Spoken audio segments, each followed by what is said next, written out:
on, guys? Justin Williams here with another episode of Dirt Time Adventures, and today we are out at the Elk River in Pineville, Missouri. I got my fishing license and I am ready to try out some of my fishing gear, some of my new camera equipment, and to get my fish on. Today we're actually going to be using a minimal fishing kit and just trying to see what would work in a backpacking situation or a little mini survival fishing kit, and then also plan on using and making a mini handheld casting rod, primitive style casting rod. So it should be a good day. It's going to be gorgeous weather, and looking forward to getting out and enjoying the outdoors.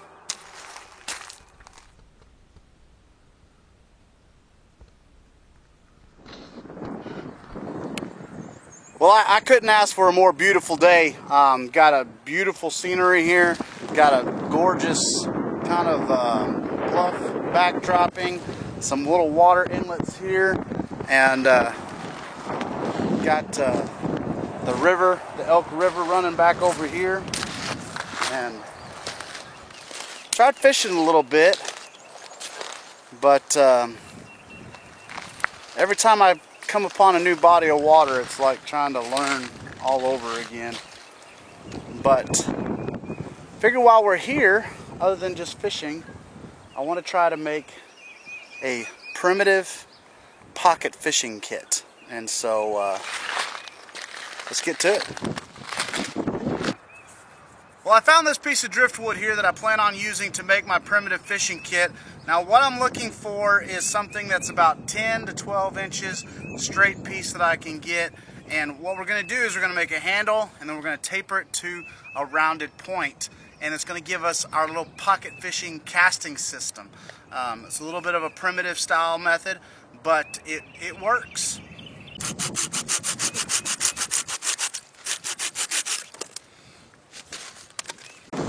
Now we got our 10 to 12 inch piece. Now I'm going to take the fatter end, my handle, and use the thinner end as the tapering part. So we're just going to begin to taper this down.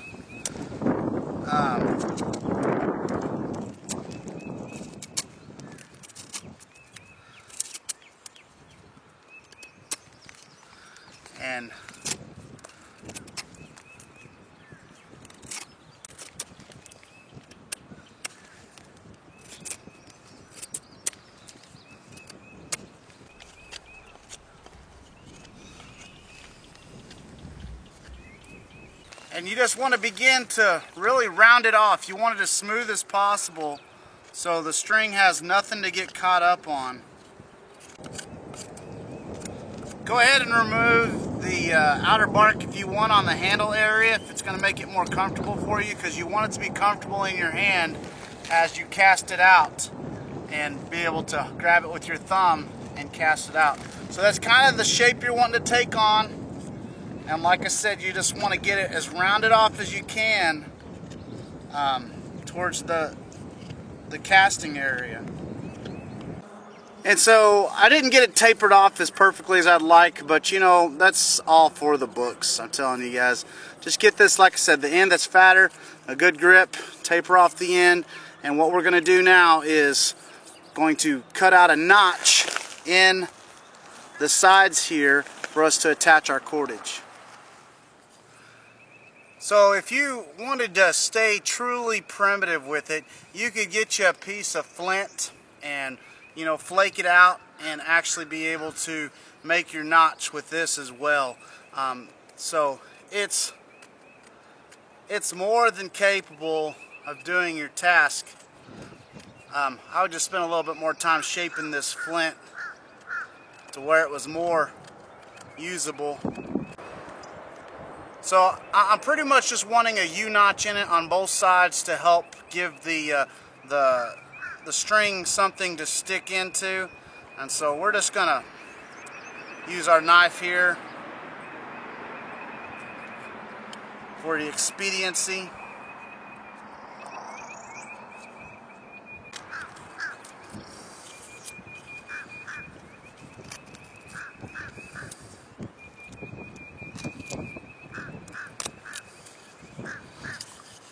So cut our notch in one side, I'm gonna go ahead and cut it in both sides. So we got just notches in both sides, and now we're going to attach our string.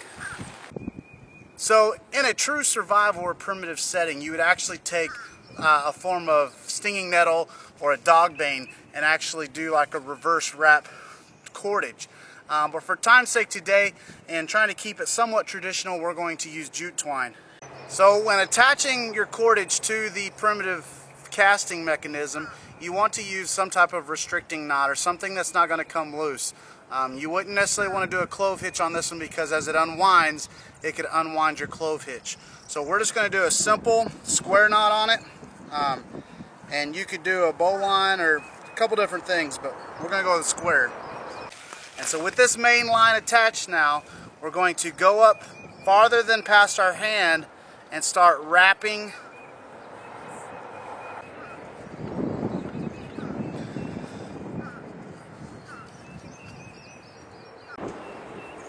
And as you wrap, keep in mind you don't necessarily want these overlapping.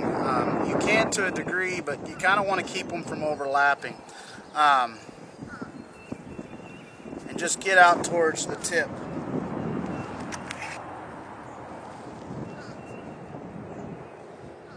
Now in a primitive situation, you would simply take your cordage and attach it now to either a thorn hook or some type of bone hook or even a rock hook that they had shaped out. You could also go with something as simple as a primitive stick and be able to use that as well for your hook. In a survival situation, however, you would be surprised at the amount of human refuge that you'll find on rivers and lakes, and you can almost always find some fishing line. And so based off of a kind of a more of a modern / primitive, we're going to tie on this monofilament line and attach it to it. And all we're going to do here is pretty much do a fisherman's knot, or also known as a necklace knot, to attach two lines. In a true primitive situation, you would actually also be trying to dig up some grubs or worms, or tearing into some down logs, be finding some type of cricket or insect for bait. But today I'm going to go with the notion that in a survival situation, I hope I could find a form of tangled up fishing lines and either a hook that's been left behind. Now the way you would cast this pocket kit is almost in an overhanded softball fashion, by coming over and then kind of doing a side pitch.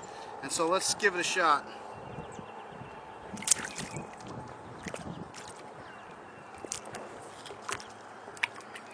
And then as it rolls out, you just reel it back in.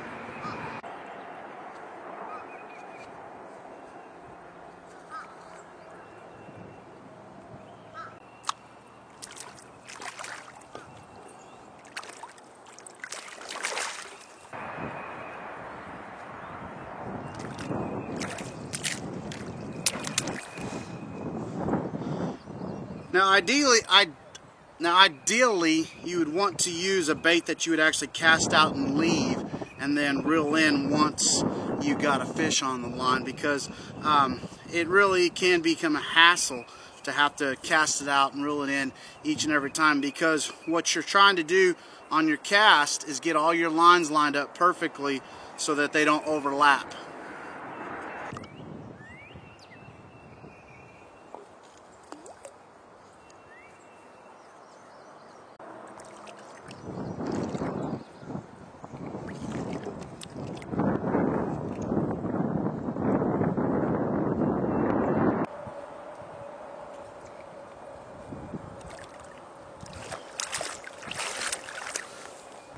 So I'm not real good at casting it yet, but that's where practice comes in, and that's where it benefits you if you can cast it out and leave it out.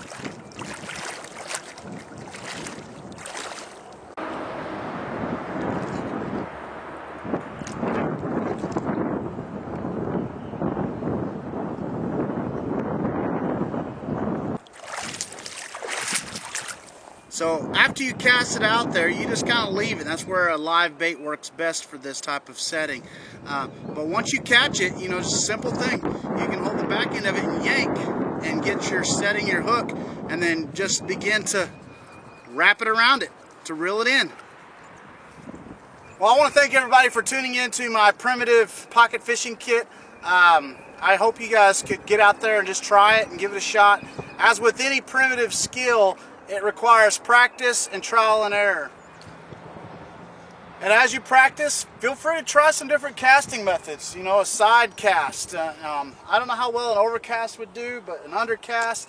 Try a bunch of different things. Find what works for you. That's important. And also, when you're starting out with something like this, don't be afraid to use some modern technology, because with natural cordage, like most things that are natural, once it gets wet, it begins to break down. And so if you start off with something a little more modern with a paracord or a bank line, you're going to have probably a lot better chance of getting a proper technique down. But I kind of wanted to go with a modern / primitive technique today with the bank line, or not bank line, but the jute twine.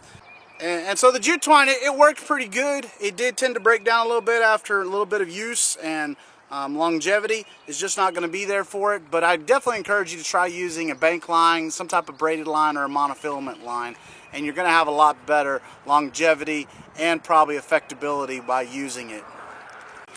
So with a little bit of cordage and some know-how, there's no reason that you should go hungry in a survival or hunter-gatherer setting, because the fish are abundant in our water systems, especially here in the United States, and there's no reason you can't catch some fish. This right here would work. And like I said, if you didn't have a hook, you know, you could get you a stick, break it off, sharpen the two ends, tie your string in the middle, and you have an old-fashioned hook.